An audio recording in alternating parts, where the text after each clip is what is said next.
voyage jusqu'aux origines de la foi.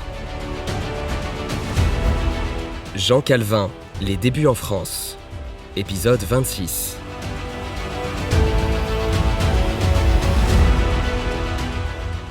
Jean Calvin est né à Noyon, près de Paris, le 10 juillet 1509. Il n'avait donc que 8 ans quand Martin Luther, âgé de 34 ans, cloua ses célèbres 95 thèses sur la porte de l'église de Wittenberg. Calvin n'eut pas une enfance ardue. À la différence de Luther, la sienne fut heureuse et pleine de belles perspectives de succès.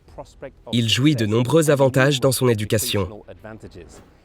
À l'âge de 12 ans, il fut nommé chapelain dans une église de sa ville. Sa tête fut rasée et il adopta la tonsure. En grandissant, il eut le désir de devenir prêtre et il fut vite remarqué pour ses capacités intellectuelles, sa vie sans histoire et sa dévotion religieuse. On envisageait avec assurance qu'en grandissant, il deviendrait un fervent défenseur de l'Église catholique. Les nouvelles doctrines faisaient frémir Calvin. Et il ne faisait aucun doute pour lui que ceux qui y croyaient, ces hérétiques, méritaient amplement les flammes dans lesquelles on les jetait souvent.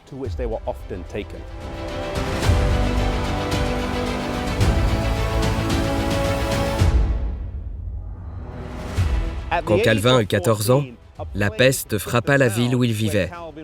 Et donc il déménagea à Paris et fit ses études à l'université de Paris. Coïncidence intéressante, l'un de ses camarades de classe était un garçon du nom d'Ignace Loyola. Ignace Loyola allait plus tard fonder l'ordre des Jésuites, un mouvement extrêmement différent de celui dont Calvin allait plus tard prendre la tête. Deux élèves, tous deux remarquables, mais qui allaient avoir un impact totalement différent sur le monde.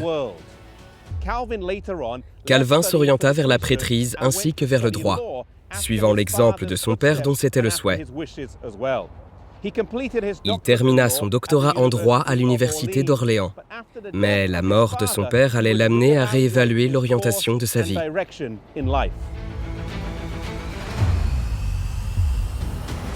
Le cousin de Calvin avait rejoint les rangs de la Réforme, et quand ils discutaient ensemble en public, Calvin défendait avec ardeur la position de l'Église et rejetait les nouveaux enseignements. Mais quand il se retrouvait seul, il réfléchissait à leurs échanges. La conviction du péché le saisit. Il se vit sans intercesseur. Il eut donc recours à la confession et à la pénitence, mais en vain, car ni l'un ni l'autre ne lui procurèrent la paix. Un jour, alors qu'il visitait une place publique, il fut témoin de la mise à mort d'un martyr sur un bûcher. Il fut rempli d'étonnement face à la paix exprimée sur le visage de celui-ci. Elle contrastait grandement avec ses propres sombres pensées et son sentiment de vide et de doute. Il savait que la foi des martyrs s'appuyait sur la parole de Dieu, et donc il se proposa d'étudier la Bible pour voir s'il pouvait y trouver le secret de leur joie. En étudiant la Bible, il rencontra Jésus-Christ. Personne ne sait exactement à quel moment Calvin vécut sa conversion, mais il est indéniable qu'elle eut lieu. Sa conversion fut suffisamment définitive pour le pousser à renoncer à tout revenu provenant de l'Église et à abandonner tout désir d'exercer la profession d'homme de loi.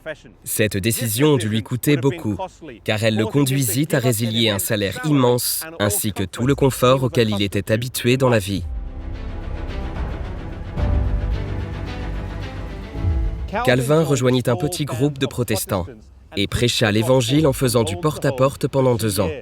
Les autorités étaient déterminées à lui mettre la main dessus et à le tuer, et elles trouvèrent l'endroit où il demeurait.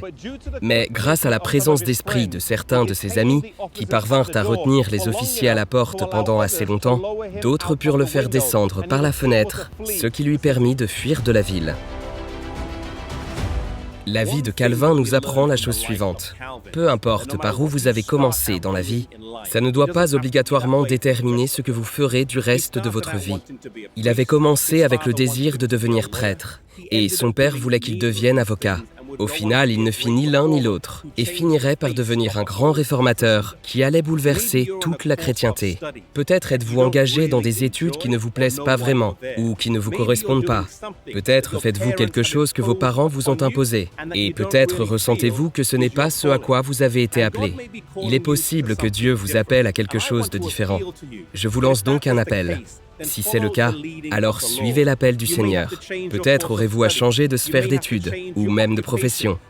Mais c'est ainsi que l'on donne véritable satisfaction, raison d'être et sens à sa vie.